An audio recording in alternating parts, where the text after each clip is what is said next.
Good morning and welcome to StudyIQ. I am Prashant Mavani. I hope you all are doing good, my dear friends. Today is 24th of February 2020. Day is Monday. On our table, we have many important articles. The first one that we are going to discuss is Keep Up the Pressure. It is about FATF, Financial Action Task Force on Pakistan. Then Limits of Funding. This is about research and development investment in our country. Steps that we need to take.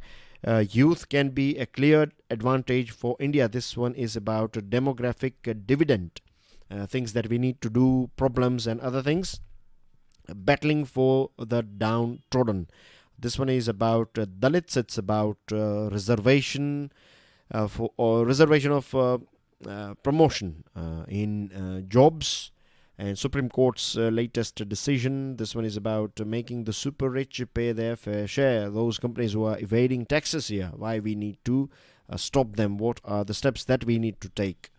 So these are the articles that we are going to discuss. This one, Payyanur. Payyanur is a place in Kerala, and it has a special connection with Gandhiji.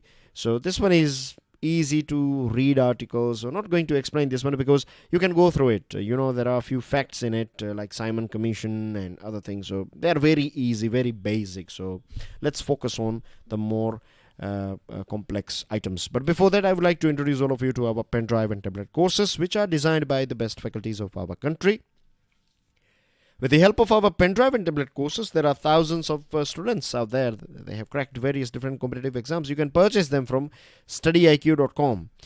Please make sure that you share this lecture with other students. Hit the like button if you have learned something from today's discussion, and don't forget to subscribe to our YouTube channel. So let's start with the FATF. First of all, I have one extra yet important point. You don't find this paragraph or this few lines. It's about the objectives of the FATF. FATF stands for Financial Action Task Force.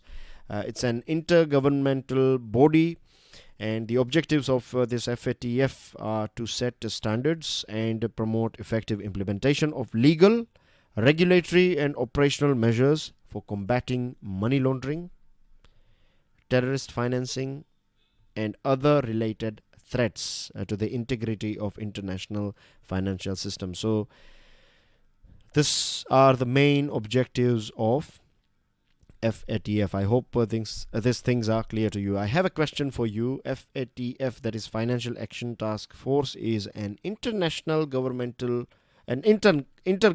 body established in A. 1989, 1990, 1991 or 1992.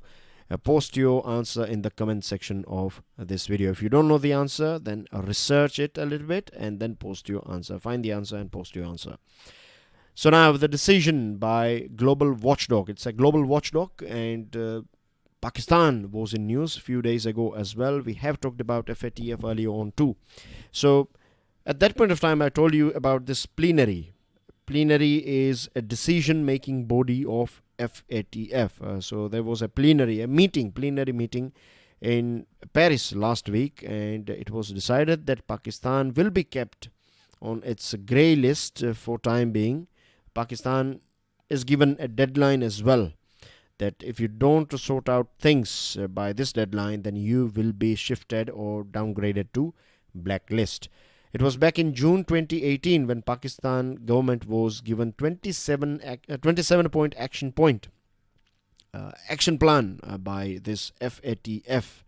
And FATF is a 39-member group that includes India as well, and it basically decided that Pakistan's deadline was, earlier on it was September 2019, but it was extended till June 2020. So Pakistan has got a few more months to go. In this few months, if Pakistan is not achieving its this 27 points, if it fails to achieve these points, then Pakistan will be kept in will be shifted from grey list to blacklist. But it all depends. There are a few hurdles as well. Now Pakistan, of course, you know it very well. It's a, you can say, training organization. I'm not blaming the people of Pakistan. I'm blaming more the army as well as the government the politicians and those stakeholders who have converted this country into a mess. There are training institutions going on over there. You can train your terrorists, and you won't believe, right? If you go through the reports of various organizations, terrorist attacks taking place in Latin America, you find roots. Somewhere you find Pakistan connection, training or ideology, and there are so many things. And these groups, Taliban, Al Qaeda, Lashkar-e-Taiba, Jaish-e-Mohammed, they all are, they find a free range over there in Pakistan. So they get money, they get training, if they need any weapons, etc. All these things, you find it in Pakistan. So it's a big market, and it's a place nowadays. They have started this new thing called business process outsourcing. Like you can outsource terrorism as well. So that's a very sad thing.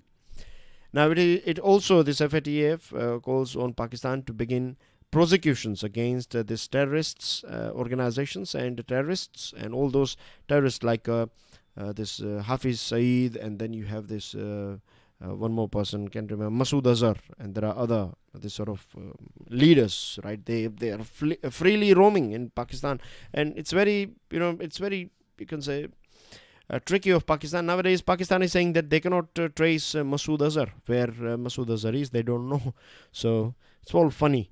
27 action points. It has cleared about 14. A few more to go before this deadline, and Pakistan is one of the 18 countries on the grey list. Iran and North Korea are on the black list. Now, I'm not that much sure whether we cannot say confidently that if Pakistan misses this June 2020 deadline, it will be 100% in this blacklist, because you have this system here that if you have 3 countries in your side, if you can get vote or support from 3 nations, that is China, Turkey and Malaysia, these 3 countries are heavily supporting Pakistan nowadays, and these 3 countries are main reason why Pakistan is not in blacklist at present. So in future as well, these 3 countries will vote in favor of Pakistan. Then we have USA, because this USA-Taliban talks are going on, and Pakistan played a very important role in building a bridge between USA and Taliban.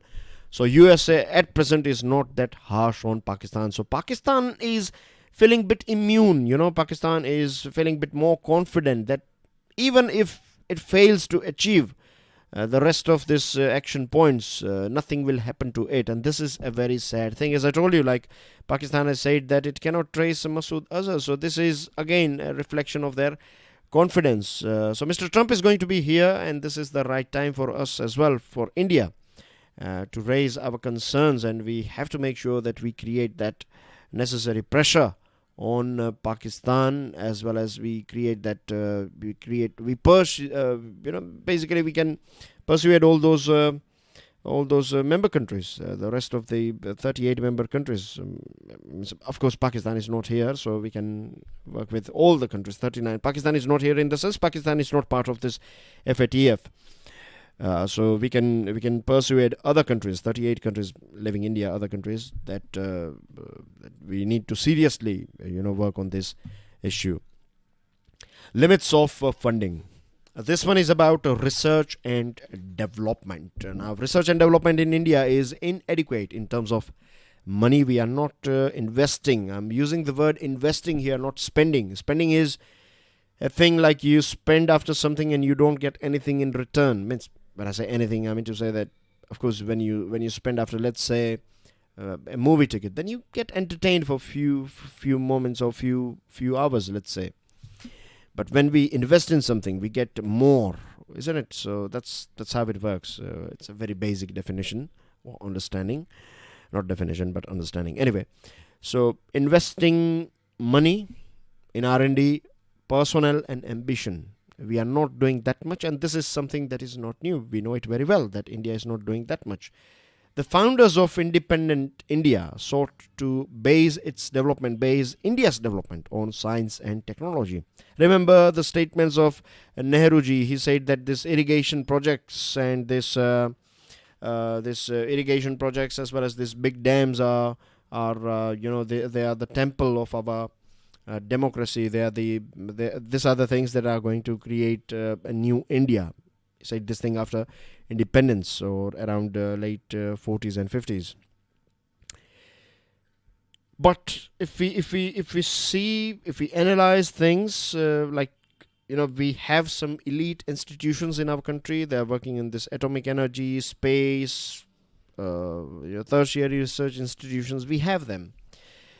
But when it comes to grassroots level, we don't have that many labs. We don't have that culture even today in our country, right? And we need to create this culture. We are going to talk about a golden triangle as well. That has not been mentioned in this editorial, but I would like to discuss that thing with you guys, what I have observed from my personal experience. So I'm going to talk about that golden triangle. But now Indian R&D remains beholden to the government. Means it's mostly public funded research, right? It means we are heavily dependent on government funding when it comes to research, right? We encourage this reinvention of the wheel should be done by this public funding.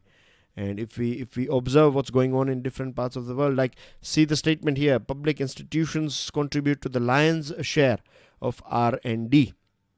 But in other countries like in Germany, in France, in UK, in USA, we find private institutions are investing in R&D, and this is one of the main reasons they have created so many products, so many new products, and they are not just invented, but they have also innovated. Invention is something that you do in your laboratory, but innovation is something that you take that thing from your laboratory, you introduce that thing in your market. And we see this Western world, these developed countries are ruling the world with their products and services, maybe their chocolate bars or their drinks, from their clothing, from their technology. We are using foreign items because they have invested in R&D, and it gives them a sort of advantage. So it is only after the turn of the millennium that policymakers have pondered on coaxing, that means wooing or persuading private sector to invest more in R&D. In most advanced economies, private R&D accounts for bulk of investment in R&D. That's what I say. And moreover, relative to its income, India underspends on R&D. When USA was where we are at present, at that point of time, USA used to invest more than what we are doing now. Same applies with China as well. So we are not doing that much. If we want to reach somewhere, if we want to see, means our dreams are big. But if we want to achieve those dreams, we need the support of R&D. And given this history, the Department of Science and Technology is mooting a fund that will match private contributions in research and development. When this Startup India, Make in India were buzzwords at that point of time, it was said, and it was again buzzword, and big things were being said that we are going to pull money from private investors and technological startups will get funding and things, but it has not picked up, or it has not delivered that result, that big result that we were expecting. So anyway, what we need to do now is we need to, from grassroots level itself, from our schools, right, we should have those labs where students can explore things, right. The most important thing with R&D is you should create an environment where you accept failure. It's very difficult to implement or accept, but this is a reality. A culture which supports, a culture that means a system that we need, that will create success or outstanding results. Is for that you need a culture where failure is accepted. You are allowed to do things, on your own way, and you'll be provided with support and things. But even if you fail, right, it's not a failure, it's just a step. If you have that sort of positive attitude, positive culture, then yes, means what happens is there are so many people, they are doing PhD just to get a secure job. That's not how it should be. You should be doing it genuinely for for creating, for adding value to something, And in our school and colleges as well, we find there are so many schools and colleges, they have this, this photocopying, this Xerox shops, they have this uh, files where you can have your dissertations, you can purchase them. So if this is the attitude that we are following, then that's not going to create scientists. In not just I'm talking about those scientists who are working in laboratories. You find scientists and new inventors, various different field, in art, in management, right, in business, in science, in core science. But for that we need to have resources. Money is one of the most important thing. Without money you cannot conduct this research, so we need to have private research funding as well. We have to persuade our private players. And the golden triangle that I was talking about, see, in developed nations like, say, America, they have this golden triangle where you have these universities on one corner, you have government, and then you have business or industry. I would say industry, let's say here. So what they do is industry, like private investor as well as government, will fund university. These private investors will provide money for research and development, for PhD courses, and they will support your PhD. And government and this industry will work together to so they have this golden triangle where R&D is the responsibility of R&D. This platform is supported by these three different players. So this is a thing that we need here in our country. So I hope things are clear to you. Now let's talk about youth can be a clear advantage for India. Now this one is about demographic dividend. India's population is among the youngest in an aging world. By 2022, the median age in India will be 28 years. In comparison, China will be 37, USA 45, Western Europe, UK, France, Germany, etc. 45, and Japan will be 49. So that basically means, on an average, by 2022, if you land on Tokyo city, right, then you will find that most of the people in Tokyo will be above 50. So when you have a very young nation, so you have this big opportunities as well. Like if let's say in a family, if you have 8 youngsters and two elderly people, let's say, then in this family, if you have total 10 members, 8 are very young. When I say young, I'm talking about they are below 30, and 2 are elderly. So what are the things that you will find here? You will find television, you will find multiple computers, you will find multiple motorcycles and cars, you will find so many chargers, and even if you open your refrigerator, you will find so many cakes and this and that and so many things, isn't it? Because you have a young population living in this, or young people living in this are part of this family. Majority of them are young. So basically what I'm trying to say is, when you are young, you have aspiration for so many things. You need a new house, you need new mobile, new car, want to get married or something, and there are other things, new clothes, jewelry, want to travel, read, etc., explore. So opportunities, so demand of things, of products and services, you will find in a country which is very young. An elderly country like Japan, you have a different sort of things in demand, like more hospitals, more healthcare, maybe libraries, maybe entertainment, maybe, right? Because most of your people are retired or they are free, so you have to find ways to entertain them, to keep them busy. You will find a culture of gardening, and there are so many things if you analyze. So India's working age population has numerically outstripped its non-working age population. So it's an opportunity for us, because working age population, more energetic people. Yeah, if you have youngsters, then they are more energetic. You can increase your productivity.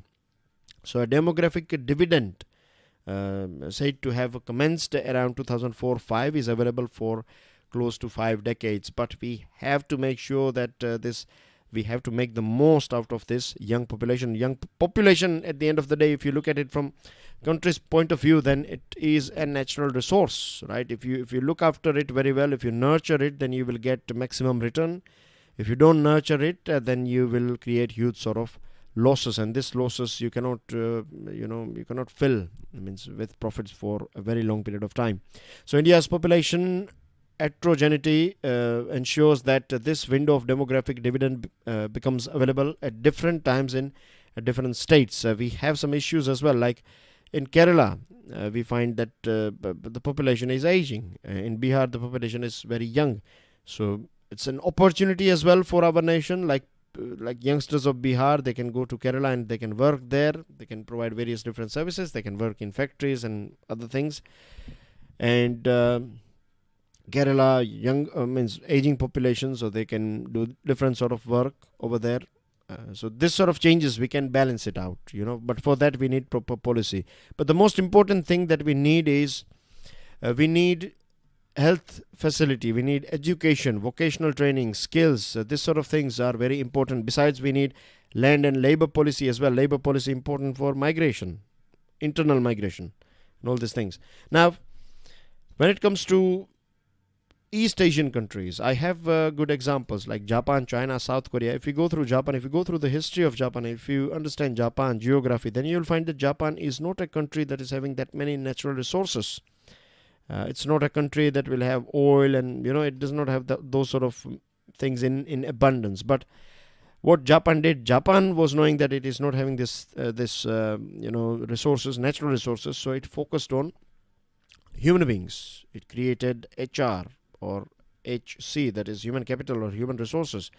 Japan heavily invested in education, in health, hospital facilities, proactive way of proactive health facilities, like living in such a way that you don't require that many medicines and operations, so a healthy lifestyle, and skilling, this was added. So because of this thing, Japan was not in a good shape after 1945, but now Japan see, and South Korea was in an even bad state after this Korean War that ended in 1953. After that, Korea was in a very bad state. But it learned from Japan and USA. USA was supporting Korea. So people of Korea, the leaders, they started, these programs, how they can create more entrepreneurs. And again, they as well invested heavily in skill, education and health. And today we find this LG, Samsung, Hyundai. There are so many big names. They are common household name in our country. So these countries, they have achieved this thing because they have, optimally utilized their resources. And at present, we have young population. And UNICEF 2019 report says that 47% of Indian youth are not on track to have education and skill necessary for employment in 2030. Even today, in our schools, what we find in our colleges, we find they are having those syllabus. They are preparing us for working in a factory. Just like industrial revolution, post-industrial revolution, all the colleges and schools, their syllabus was designed so that people can work in a factory, they can work in a proper 9-to-5 job. But now things have changed, right? We need to change with time, and we have to create that infrastructure. We have to train, retrain, reskill our youngsters so that they can adapt themselves to new challenges, new changes that they will see in future. We have to modernize our school curricula. We cannot limit ourselves with just syllabus. We have to have a proper trained teachers. They can think out of the box. They can create this mindset of our youngsters that they can as well think out of the box. And today's economy as well as future is going to be a knowledge-based economy. So we need those youngsters who can create changes. They can create those outstanding organizations that can provide jobs and opportunities for other people. Most districts now have excellent broadband connectivity, so we can use this connectivity, internet, for training our youngsters. And female literacy is growing, but it's not translating into marketable skills. Flexible entry and exit policies are something that we need. Like females, they can work. Nowadays, most of us, what we do is we work in this 9-to-5 8 hours job, right? But today's world, like married couples, they should be allowed, but we should have this flexibility, like you can work out of this 8 hours, you can work 4 hours at your office, and rest of the work you can do it from your home at your own time, flexible hours. So these are the changes that companies, government, organizations, individuals, they have to do. They have to learn new things, new skills. Those people who are not ready to learn new things, they cannot survive in today's world. And this is a reality as well. And we need to increase our investment in health sector too. There are big loopholes. A few days ago we were talking about health sector, isn't it? That if you visit a government hospital, then you realize that if you think that you can, means government is providing free operations for so many things, right? You can have a surgery for free. But what, after 2 years, 3 years, means this is not something that is acceptable. So we have to invest on these things. If we don't, then simple is that we will lose all these opportunities that this demography is providing or can provide us. Battling for the downtrodden. This one is about Supreme Court's recent ruling. Supreme Court has ruled that quotas and reservations for promotions for government jobs are not a fundamental right, setting aside an Uttarakhand High Court order of 2012. The top court has also said that states could not be forced to make such provisions without data showing imbalance in representation of certain communities in public services. This article is saying that the Supreme Court should go through some facts regarding Dalits and their representation. Like, for example, when it comes to land ownership, enterprise, literacy, access to civic rights, Dalits have underrepresentation. When it comes to poverty, malnutrition, social isolation, atrocities, Dalits have overrepresentation, so their situation is very bad. If we go through in 2013, we have some more data. In 2013, out of the total wealth in the country, the share of scheduled castes was only 5% in rural areas against their population share of almost 17%. In terms of their share in agricultural land, it was only 5%, while in building assets, it was 8%. On the other hand, if we go through high castes, they own 39% of total natural wealth, 41% of land, and 39% of building assets. In 2015, if we talk about education enrollment, scheduled castes education enrollment was 20% compared to higher caste 43%. Then we have this 2014-15 data that half of the Dalits are dependent on casual wage labor for their survival. High castes 11% only. So caste discrimination, untouchability, this sort of things are prevalent even today in our society. And this article is also talking about this historical fact that Hindu slavery goes back to at least 600 BC. Manu recognized slavery in 200 BC. It continued to be practiced for about 2,500 years before it was banned by British in 1843. But even today, we find slavery in various different forms like bonded labor, attached and forced labor, and as per this article, most of them are from slaves, right, are in this bonded as well as forced labor are people from scheduled caste. So this are the points through which this article is arguing that the Supreme Court should reconsider its decision. And this article is also saying that since the high castes have benefited at the cost of the former untouchables, there is a legal and more justification that they compensate for losses they have inflicted on the latter for centuries. Now, the thing is, this is a point with which I don't agree. The reason why I don't agree is because if this point is saying that that people belonging to high caste, that they should compensate in the sense they should, let's say, they should pay a sort of cess or something, and this money will be used for upliftment of Dalit. The reason I don't agree with it is because it can create more cracks in our society. Means people will start hating. They will say that we are earning this much money and then we have to give money for upliftment of Dalit people or other people, and why we should do it. What about our kids and education, and they get reservation and this. So it can create more trouble and more problem. What we can do is we can create this understanding, and we have to have this national goal that equality, like everyone should be equal, not just on books but on reality as well. But for that, each and every individual, as well as each and every family and government, everyone, every stakeholder should take a stand, and they should make necessary small yet profound changes through which we can create a just and fair society. So it's not just on government, it is on individuals as well. That's what I think. What do you think about it? Do let me know in the comment section. Now, the last one, making the super rich pay their fair share. Transparency seems to have become taboo in our country. Now, financial secrecy index, we are not doing that good, and we have done a little bit of, you can say, improvement.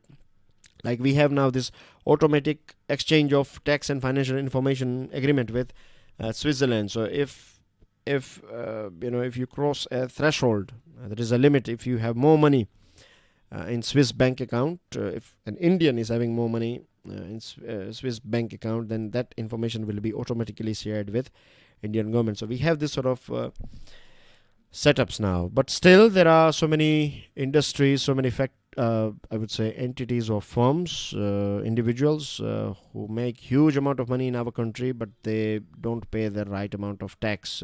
We have this example, like this multinationals may be making profits in India, but can easily declare those profits in a low tax jurisdiction in Hong Kong and justify that transactions payment for the usage of. So they will have one branch here, they will have their main branch in HQ or headquarter in Hong Kong.